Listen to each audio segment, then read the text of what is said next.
ಪಾಪ ಜೋಶಿ ಅವ್ರಿಗೆ ತಾಕತ್ ಜಾಸ್ತಿ ಇದೆ, ನಮಗೆ ಸ್ವಲ್ಪ ಕಡಿಮೆ ಇದೆ. ತಾಕತ್ ಜಾಸ್ತಿ ಇರೋರು ಮೊದಲು ಬಿಡುಗಡೆ ಮಾಡಲಿ ಅಂತ ಸವಾಲ್ ಹಾಕಿದ್ದಾರೆ. ಸಮಯ ಸಂದರ್ಭ ಬಂದಾಗ ಎಲ್ಲ ಬಿಡುಗಡೆ ಆಗುತ್ತೆ ಅಂತಾನೂ ಟಾಂಗ್ ಕೊಟ್ಟಿದ್ದಾರೆ ಯಾರು ಚಲುವರಾಯಸ್ವಾಮಿ ಅವರು. ಬಿಜೆಪಿಗರು ನಮ್ಮ ಶಾಸಕರನ್ನ ಸಂಪರ್ಕ ಮಾಡಿರೋದು ನಿಜ ಅಂತ ಹೇಳಿದ್ದಾರೆ. ಆರೋಪ ಮಾಡಿದವರು ದಾಖಲೆ ಬಿಡುಗಡೆ ಮಾಡಬೇಕಲ್ವಾ?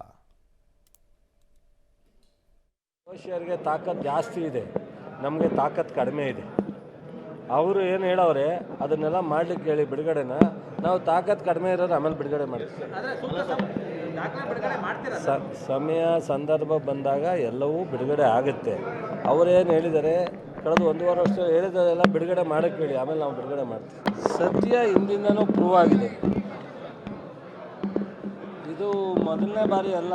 ಆಪರೇಷನ್ ಕಮಲ ಕುಮಾರಸ್ವಾಮಿ ಮತ್ತು ಕಾಂಗ್ರೆಸ್ಸು ಸೇರಿ ಕುಮಾರಸ್ವಾಮಿ ಮುಖ್ಯಮಂತ್ರಿ ಆಗಿದ್ದಾಗ ಇದೇ ಯಡಿಯೂರಪ್ಪನವ್ರನ್ನ ಮುಖ್ಯಮಂತ್ರಿ ಮಾಡಲಿಕ್ಕೆ ಕಾಂಗ್ರೆಸ್ಸು ಮತ್ತು ಜನತಾದಳದವ್ರನ್ನ ಆಪರೇಷನ್ ಕಮಲ ಮಾಡತ್ತನ್ನ ಕರ್ಕೊಂಡೋಗಿದ್ದು.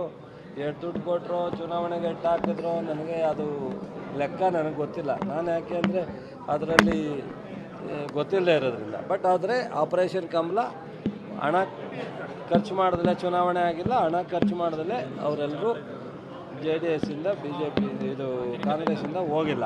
ಯಾರೋ ಒಬ್ಬಿಬ್ಬರು ಹೋಗಿರ್ಬೋದು, ಒಬ್ಬಿಬ್ಬರು ತಗೊಂಡಿರ್ಬೋದು. ಆದರೆ ಅದನ್ನೇ ಬಹುಶಃ ಅದರ ಜೊತೆಗೆ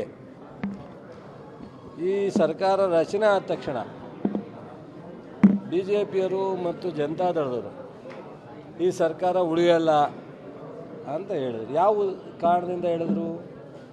ಆಪರೇಷನ್ ಕಮಲ ಮಾಡ್ತೀವಿ ಅಂತ ತಾನೇ ಅವ್ರ ಉದ್ದೇಶ. ಕುಮಾರಸ್ವಾಮಿಯವರು 16 ಬಾರಿ ಹೇಳಿದ್ದಾರೆ, BJPಯ ಮುಖಂಡರು ಸಹ 16 ಬಾರಿ ಹೇಳಿದ್ದಾರೆ ಈ ಸರ್ಕಾರನ ಈ ತಿಂಗಳು ತೆಗಿತೀವಿ.